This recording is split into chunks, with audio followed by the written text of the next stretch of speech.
Bismillahirrahmanirrahim. Baik, yang kedelapan, yang memberikan syafaat itu adalah anak-anak kecil yang meninggal sebelum balik. Anaknya orang beriman, kemudian dia meninggal sebelum balik, ya. Jadi kalau balik sekarang mungkin anak-anak yang ada yang umur 12 tahun sudah balik, ya. Jadi yang sebelum balik dia meninggal, ya. Itu terhitung anak-anak berarti. Rasulullah SAW bersabda dalam hadis yang diriwayatkan oleh Imam Muslim, anak-anak kecil mereka berada di surga.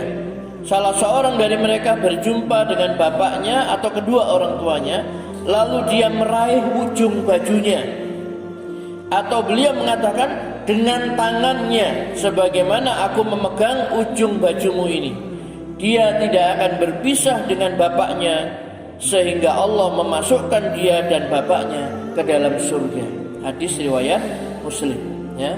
Ini hiburan bagi mereka yang ditinggal oleh buah hatinya, oleh anak kesayangannya yang masih kecil, ya. Nanti dia tinggal di surga dan nanti akan menjemput ayahnya, ya, memegang tangan ayahnya atau ujung bajunya tadi itu, kemudian tidak akan berpisah sampai bapaknya itu digeret masuk ke dalam surga. Pokoknya bapaknya beriman, ya, tidak menyekutukan Allah Subhanahu wa taala, ya. Kemudian yang berikutnya yaitu siam, puasa, ya. Ini berarti amal-amal ini sudah, ya. Kalau tadi kan manusia, ya, Rasul, Nabi, orang mukmin, orang mati syahid, siddiqin, anak-anak kecil, ya. Ini amal, puasa, ya.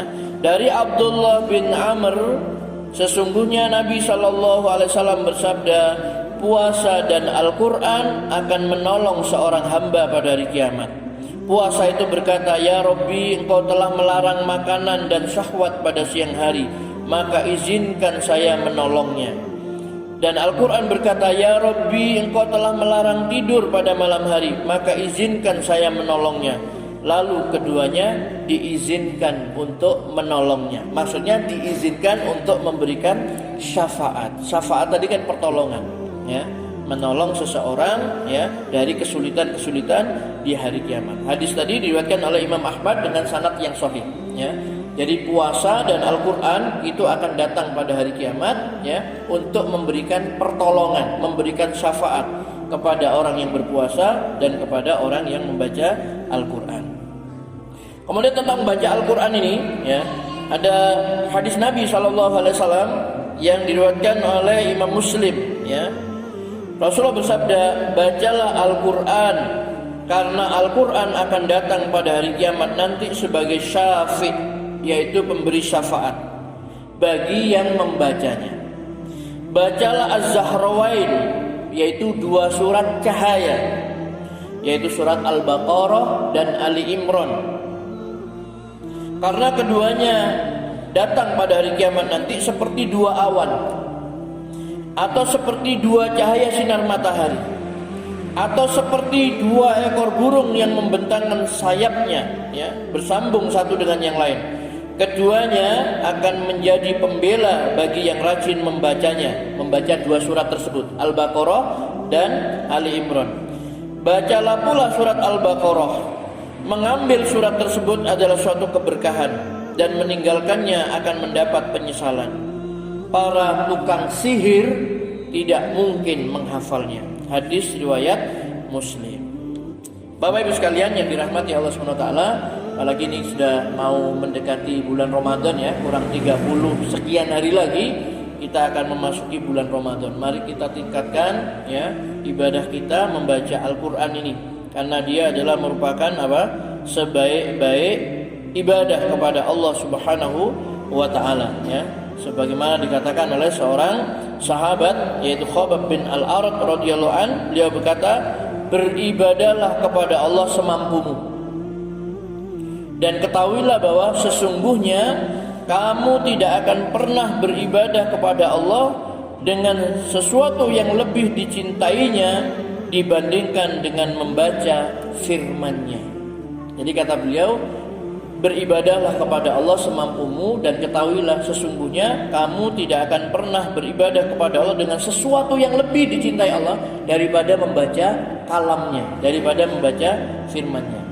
Maka membaca Al-Quran ini termasuk amalan yang sangat utama, ya. Selain nanti akan memberikan syafaat pada hari kiamat, ya. Saya pernah membaca di dalam hadis yang diriwayatkan oleh Imam Ahmad, hadis sahih riwayat Ahmad, siapa yang membaca 100 ayat, ya, siapa yang membaca 100 ayat pada suatu malam, maka akan ditulis baginya pahala sholat sepanjang malam. Hadis sahih riwayat Ahmad. Jadi siapa yang membaca 100 ayat, ya, tidak apa-apa walaupun ayatnya yang pendek-pendek. Amma yatasaalun itu kan 40 ayat, dibaca 2 kali atau 2,5 kali. Siapa yang membaca 100 ayat dalam satu malam, maka dia ditulis seperti orang yang sholat sepanjang malam. Itu dalam hadis sahih yang diriwayatkan oleh Imam Ahmad.